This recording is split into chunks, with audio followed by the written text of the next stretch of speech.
प्यार की यादें। शहर के एक कोने में स्थित एक पुराना घर था जहां एक बुजुर्ग महिला सविता अकेली रहती थी। सविता की जिंदगी में कई उतार चढ़ाव आए थे, लेकिन उनके जीवन की सबसे यादगार और प्यारी याद उनके पति सुरेश से जुड़ी हुई थी। सुरेश अब इस दुनिया में नहीं थे, लेकिन सविता हमेशा उनकी यादों में खोई रहती थी। सविता और सुरेश की शादी कई दशकों पहले हुई थी। सुरेश एक सरल और ईमानदार आदमी थे और उनकी सविता के साथ गहरी दोस्ती और प्यार था। उनकी शादी एक आदर्श दाम्पत्य जीवन का उदाहरण थी, जिसमें प्यार और समझदारी का राज था। दोनों ने मिलकर जीवन के हर सुख दुख को साथ साझा किया। एक दिन जब सुरेश का स्वास्थ्य खराब हुआ और डॉक्टर ने कहा कि उनका समय बहुत कम है, तो सविता का दिल टूट गया। वो हर दिन सुरेश के पास बैठती, उन्हें कहानियां सुनाती और उनके साथ अपनी पुरानी यादें साझा करती।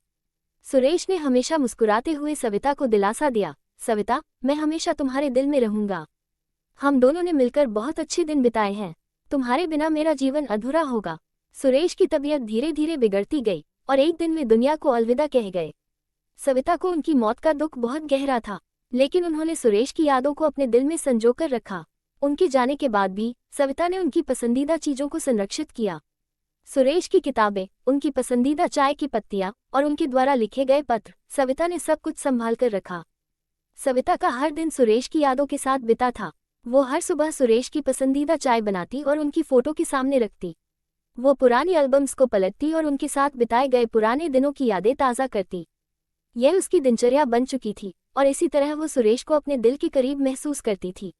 एक दिन सविता ने सुरेश के पुराने पत्रों को पढ़ते हुए एक विशेष पत्र पाया। ये पत्र एक विशेष दिन लिखा गया था जब सुरेश ने अपनी भावनाओं को शब्दों में पिरोया था। पत्र में सुरेश ने लिखा था, प्रिय सविता, जब तुम ये पत्र पढ़ोगी तो मैं शायद तुम्हारे पास नहीं रहूंगा, लेकिन मेरा प्यार हमेशा तुम्हारे साथ रहेगा। मैंने तुम्हारे साथ जीवन के सबसे अच्छे दिन बिताए हैं और तुम्हारे बिना मेरी दुनिया अधूरी है। तुम्हारी हंसी, तुम्हारा प्यार और तुम्हारा साथ मेरे जीवन की सबसे बड़ी खुशियां हैं। मैं चाहता हूं कि तुम मेरी यादों को संजोकर रखो और अपने जीवन को प्यार से भरपूर बनाओ।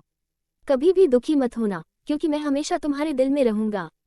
तुम्हारा सुरेश। सविता ने पत्र पढ़ते हुए अपने आंसू पोंछे और महसूस किया कि सुरेश का प्यार हमेशा उनके साथ रहेगा।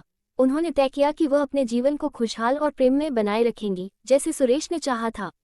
सविता ने अपने जीवन को प्यार और दया से भर दिया और अपने समय को सुरेश की यादों में जीते हुए बिताया।